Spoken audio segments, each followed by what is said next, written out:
What if I told you Jesus came to abolish religion? What if I told you voting Republican really wasn't his mission? What if I told you Republican doesn't automatically mean Christian, and just because you call some people blind doesn't automatically give you vision? I mean, if religion is so great, why has it started so many wars? Why does it build huge churches but fails to feed the poor?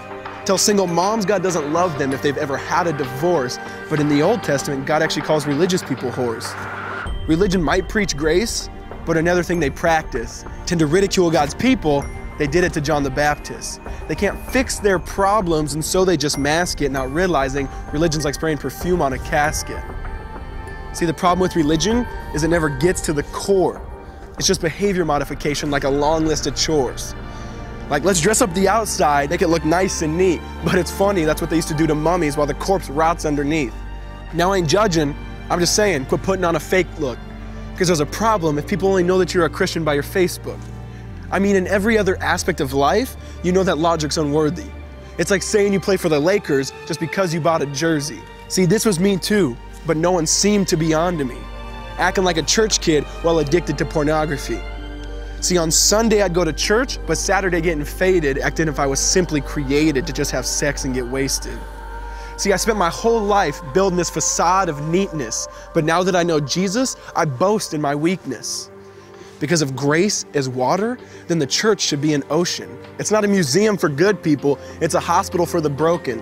Which means I don't have to hide my failure, I don't have to hide my sin. Because it doesn't depend on me, it depends on Him. See, because when I was God's enemy, and certainly not a fan, He looked down and said, I want that man.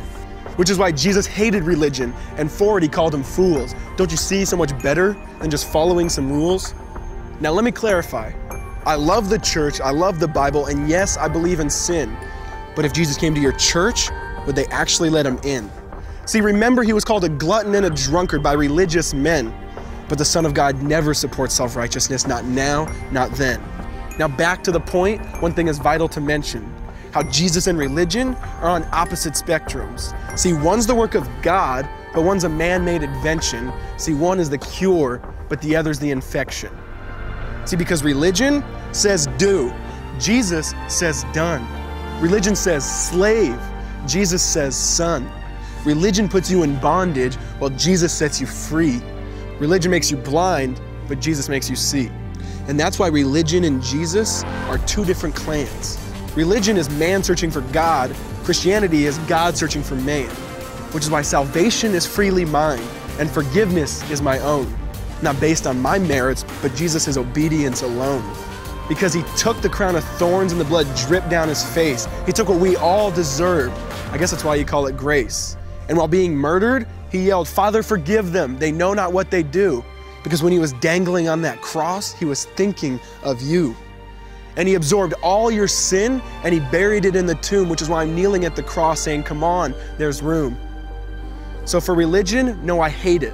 In fact, I literally resent it. Because when Jesus said, it is finished, I believe He meant it.